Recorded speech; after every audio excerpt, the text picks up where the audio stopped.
Hey Patreon, it's Matt with Olympus Reptiles. So, I kind of already gave the story on this on the YouTube video. Usually you guys get the personalized story, and but with those snakes doing them all three at once, there was no way to avoid sharing that personal touch of the fact that that was Kurt's original three.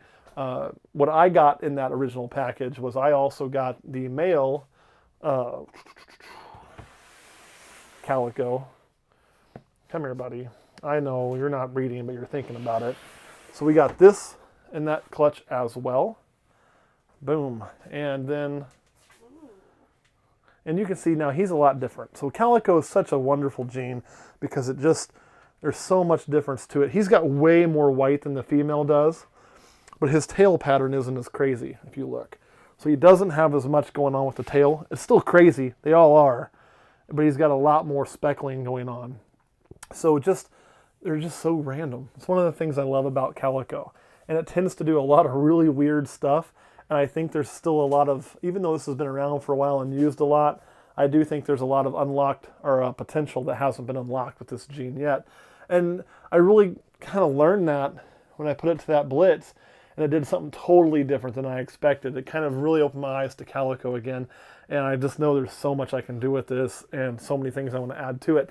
So this is certainly a gene I don't think you want to overlook in your projects. And there's not a lot you can add this to that it doesn't improve. Now, is it a perfect gene? No. Why? There's no known super form of it, or none that I've ever heard of. And if it is, it's going to look the same, which is kind of a bummer. So putting calico to calico really doesn't do you any favors. But, it still does so many cool things that I think you almost just got to have it. You want to get back in there to your girl? Okay, get back in there to your girl. So, what have we done with these calicos? Well, like I said before, and you will have to come over here on this one, dear, because I don't want to move this snake too much because I think she's starting to nest. The Calico Blitz, which is in shed right now, this will be its pre-lay shed. Its eyes have cleared up. It's going to drop that, push all this out, and drop eggs, I do believe. So, or it just had a pre-lay shed. I need to do better at marking that. Really cool. You can see what that tail pattern does. Awesome.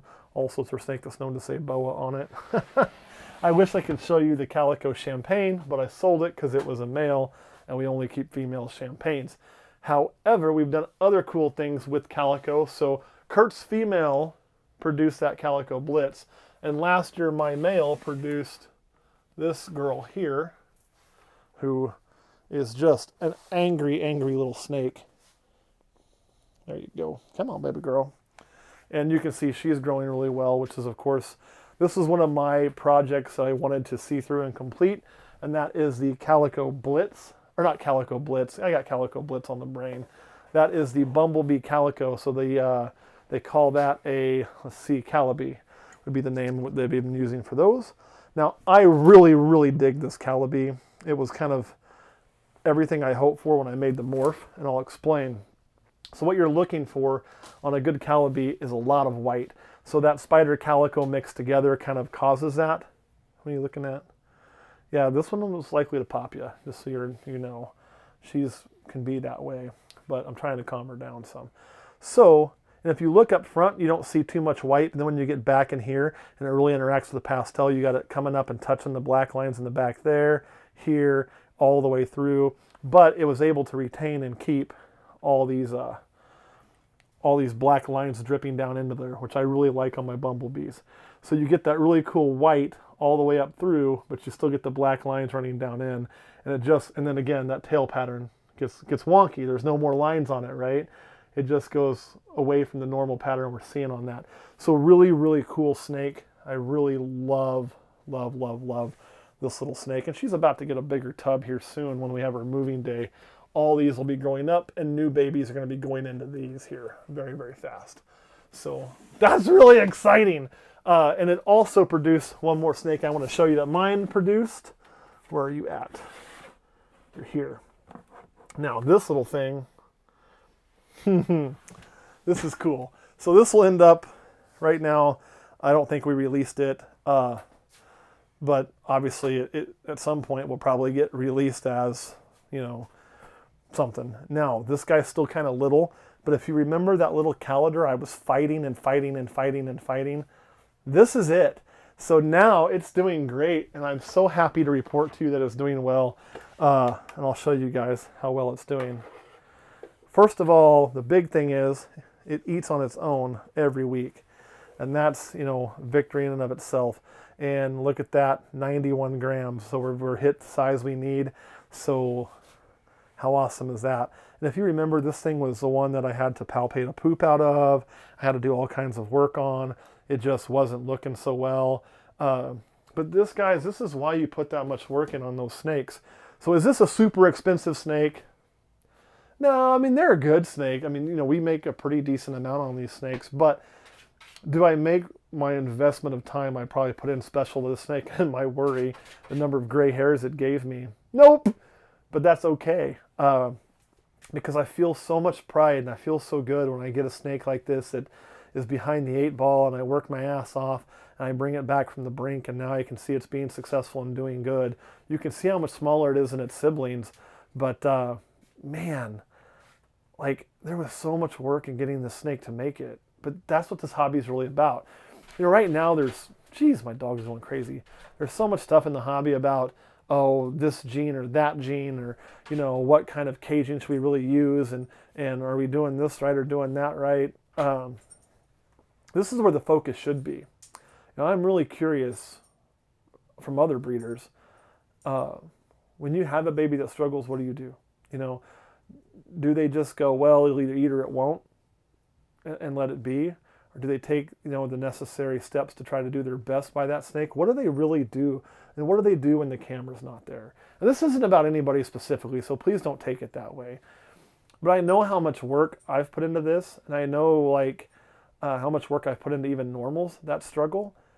Not that very many of our babies struggle, but you get a couple every year. The more babies you have, the more you're going to have that are that way. So how much work does everybody really put in? And I'm going to bet that if you really dug into the meat and potatoes of it, you would find that not every breeder is going to be willing to put in the work on a low money animal to save it and keep it going. We do. And that is something that I am extremely proud of. And to say it's not about the money is a lie. Anybody says, I don't do this for the money, they're full of shit. When they're at our size. Now, when they're much smaller, that's true. But when they're our size, they're full of shit. I'm just going to be flat honest. You have to think about the money, because if you don't, you can't afford to run all this. It just doesn't happen. So the money is a big aspect. But there's a difference in thinking about the money and having your mind on your business and being all about the money. And if you're all about the money, this snake takes too much time, takes too much attention, and it's not worth your time. And that's the ones that people are just going to let that. Either it's going to eat or it's not. If it dies, it dies. I never want to be that way. I never want to be all about the money. I don't mind having a business mindset on a lot of things I do, but I'm still working with a living creature. And if I'm going to breed it, it's my responsibility to do the best care for it I can. And here you go. You can see this one's really successful. Now, that being said, am I still fighting some? Yeah. Oh, not you. You're perfect. Where's the one I'm fighting? It's not you. You're perfect. It's not you. It's you. Nope, it's not you. It's not you. What are you doing? Being a dork. Gotta pour water when I get done with this video. It's not you. It's not you. It's you. I'm still fighting this one all the time. And you can see we've been really open about that. What we're doing with that snake and how hard we're fighting that snake and how much we want that snake to be successful. Will I win? I don't know, man. I may not win on that one. Some stuck shit on it still. It does. But I can't bathe it because I got to keep it eating, and I'm worried about stressing it to the point that I kill it. So it's kind of... Catch-22. Yeah, it's kind of the lesser of two evils. Now, we did switch its caging around to a smaller, tighter environment with a lot more humidity to try to help with those issues. But this snake here, honest to goodness, this one was in just as bad a condition. So the fact that I can do this with this one gives me hope not to give up on this one. And we fight these babies sometimes, man. And these are the two that you're seeing that were the hardest for us all year by far. And, this one here, well, the weight's good. I'd still like it to fatten up just a little bit before I let it go because it's longer than most hatchlings. So it still looks a little skinny because it was a little bit behind the 8-ball. But it's just one of those things that, man, we go through. And I hope other breeders do too. But I honestly don't know. And to me, all these issues that a lot of people want to talk about right now, they're the surface issues. We're not getting down to what do we really do when the camera's off? What do we really do about the things that people don't see that we do as breeders? There's not much that I do that y'all don't see. So, for me, there's not a lot hidden. But for others, you may see them assist feed a baby or talk about assist feeding a baby. But are they going to assist feed a normal? Are they going to take that time on a snake that's worth $20? I mean, are they? Maybe. Maybe they don't. I'm going to bet some do. I'm going to bet some don't. What I'd implore on you is if you're going to breed, whether it's small scale or large scale, take the time for the animal to do the best you can. And does that mean it's going to work? No. I'd put this animal's odds at probably, God, I don't know. They're not good. They're not good at all. Does that mean I'm going to quit on it though? No. I've been assist feeding this thing for the last few weeks. We tried to get it to eat on his own for a few weeks. Every now and then it did. We probably may end up having to go ahead and soak it. I don't know. But I'd like to get one more meal in it. You can see right there, it's got a poop forming. We've had to help it poop several times. Trying to let it do that on its own too. Because it is digesting food, but you can see how skinny it really is. The day when I was working on it, you could watch its heartbeat. And that's a really scary thing because, like you can see right there, I just don't know.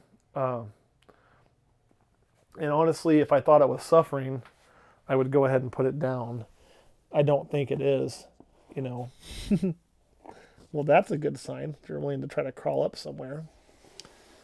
But all we can do is the best we can. If it dies, then yeah, I'm going to be really upset and sad. And I'm going to feel like I failed, even though I did the best I could and I did all I could. But if it makes it, I'll have a ton of pride in that animal, and I will be really excited when it goes to a new home. So, I don't know. I think I'm kind of rambling, so I don't really know how to approach this topic even, and how to even really kind of talk about it. But I do think it's a topic that needs to be discussed as to what do we do with what we produce and what is the level of acceptable care for babies. And for me, it's if you have the knowledge to take care of that baby as a breeder, the genetics don't matter. You take care of the baby. If you need to assist feed it, you assist feed it. If you need to try to work something out of its guts, you work something out of its guts. You do everything in your power, no matter the value, because you can't see it as just a dollar sign. You got to see it as a living creature.